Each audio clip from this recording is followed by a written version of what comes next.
तगड़ा क्लासेस 2.0 में आप सभी का स्वागत है। आज हम टॉपिक उठाए हैं parts of speech. Parts of speech 8 प्रकार के होते हैं। पहला noun, pronoun, adjective, verb, adverb, preposition, conjunction, interjection. तो ये तमाम 8 प्रकार के पार्ट्स ऑफ स्पीच हैं। हम बारी बारी से सभी पर विचार करते हैं। एक नंबर में है नाउन। नाउन नेमिंग वर्ड होता है और noun is a naming word. अब देखिए एग्जाम्पल में, जैसे कि कोई भी चीज़ जिसको नाम रखा जा सकता है वो सब नाउन आया, नाउन होगा। अब नाउन का प्रकार आगे पढ़ेंगे हम अपने अगली वीडियो में। अब आगे देखिए, नाउन के बाद है प्रोनाउन।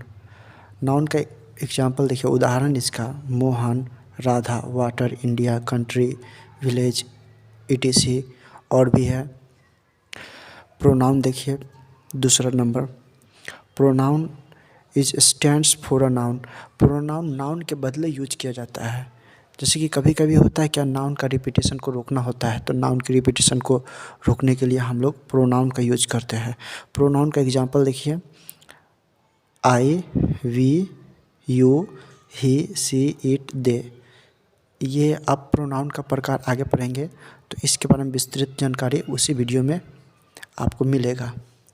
अब आगे देखिए, तो फिर से एक बार और, प्रोनाउन नाउन की जगह यूज होने वाले शब्द होते हैं जिसमें नाउन की रिपीटेशन को हम लोग रोकते हैं प्रोनाउन का यूज करके। आगे देखिए एडजेक्टिव।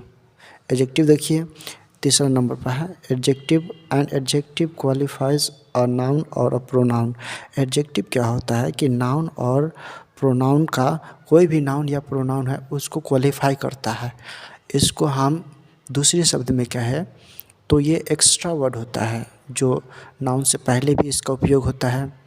नाउन और प्रोनाउन दोनों को क्वालिफाई करने के लिए इसका उपयोग करते हैं। ये ऐसा हमने एग्जाम्पल के माध्यम से आपको समझाना चाहेंगे।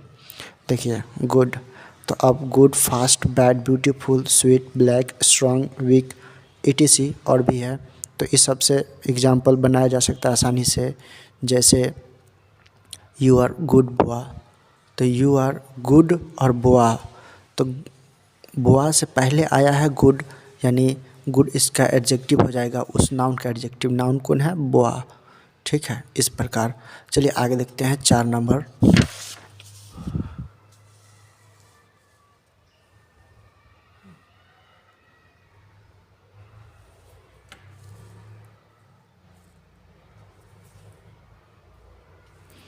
वर्ब आ जाइए।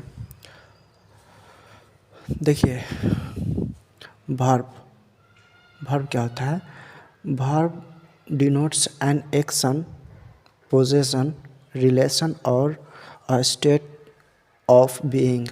इसका मतलब यह हुआ कि वर्ब कोई एक्शन को डिनोट करता है, पोजीशन को भी बताता है, रिलेशन को भी डिनोट करता है और किसी भी काम के होने की स्थिति होती है उसको भी बताता है। तो तमाम वर्ब का एग्जाम्पल हमने लिया है। जैसे कि अब वर्ब जब हम स्पेशल केवल वर्ब पढ़ेंगे तो वर्ब का प्रकार भी पढ़ लेंगे। उसमें वर्ब भी अनेक प्रकार के होते हैं, सबका उपयोग अलग अलग होता है। तो यहाँ देखिए एग्जाम्पल में, इसका एग्जाम्पल ईट, प्ले, लाफिंग, माफ़ कीजिएगा, laugh, dance, is, was, have, has, etc ये सब वर्ब है। देखिए ये सब कभी मेन वर्ब हो जाता है, कभी कभी ये सब हेल्पिंग वर्ब भी हो जाता है। तो हम वर्ब का जब स्पेशल पढ़ेंगे उसमें हम आपको ये सारी बात क्लियर कर देंगे। अब आगे देखिए 5 नंबर में है एडवर्ब।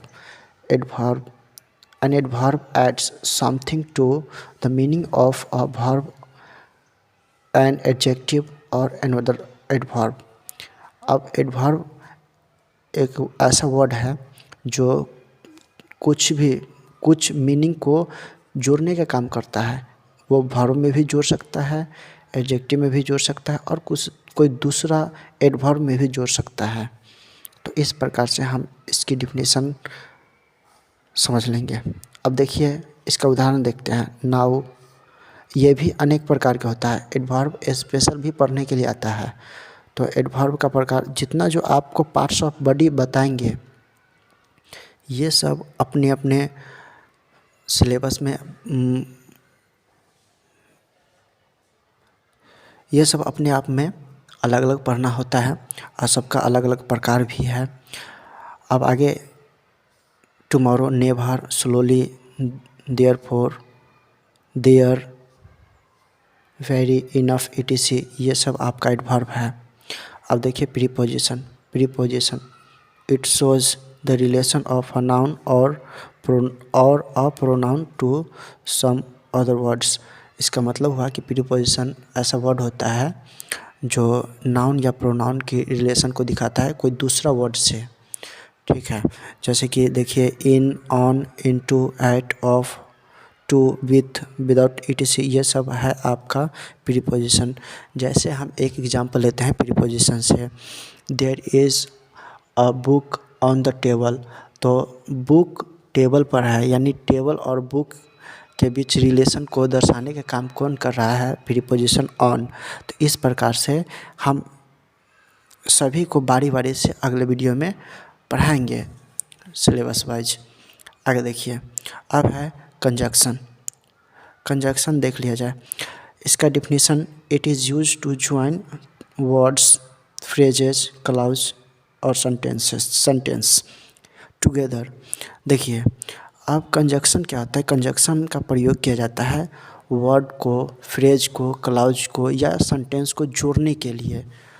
तो अब फ्रेज, क्लाउज, सेंटेंस हम अपनी नेक्स्ट वीडियो में ये सब चर्चा कर देंगे कि फ्रेज क्या होता है, क्लाउज क्या होता है, सेंटेंस क्या होता है।